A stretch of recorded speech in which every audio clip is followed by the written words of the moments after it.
access issues should be an emergency legislation, because I see this too many times where one person just gets it into their head that they own the road, and no matter what the law says, they just say they own the road and they put up a gate and nobody will do anything to stop them. I think this should have been solved a totally different way.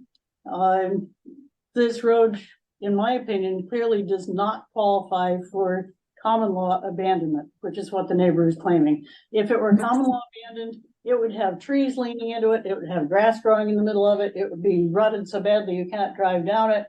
It would be impassable by vehicle because nobody has used it in 20 years.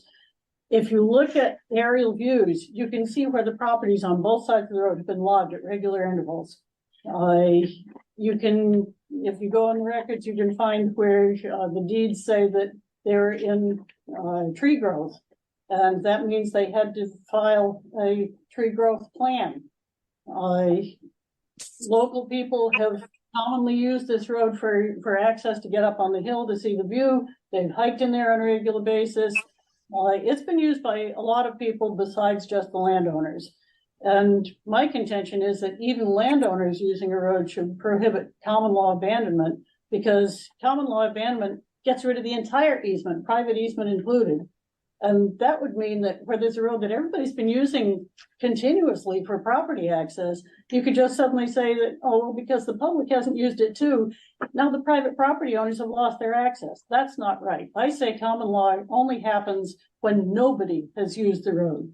If nobody's using it, then yeah, let it go. Nobody needs it. It's not going to deprive anybody of access. If they haven't used it in the last 20 years, chances are they don't need that road for access. But on the other hand, I think this road clearly does qualify for statutory abandonment. The town admits that they never formally discontinued it. They also admit that they didn't maintain it for a 30-year period going up until the mid-1970s.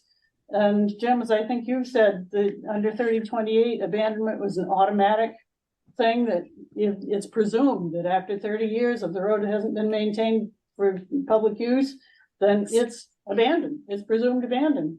And that's what should have happened to this road. The town was ready to declare that. And at the last minute, they said, but we should check with MMA first. And MMA told them, don't get involved. And I've seen this happen more times than I've seen towns that are ready to do something helpful. And then they say, but we should check with MMA. And MMA tells them, don't do anything. And then we end up with a whole mess and lawsuits and people spending money, and the dispute goes on and on. It doesn't get resolved. This is the thing that needs to be fixed. We've got people that are losing access because we can't get off our duff and do something to fix it. Brian, did you want to say something? Yeah. I just want to remind everybody that this is a public hearing on the draft legislation. And quite frankly, I sympathize with all those individual issues, but I'm not here to hear those stories today. I'm here to hear comments about the draft legislation. And if we're not going to stick to the agenda, I'm not going to be part of the meeting.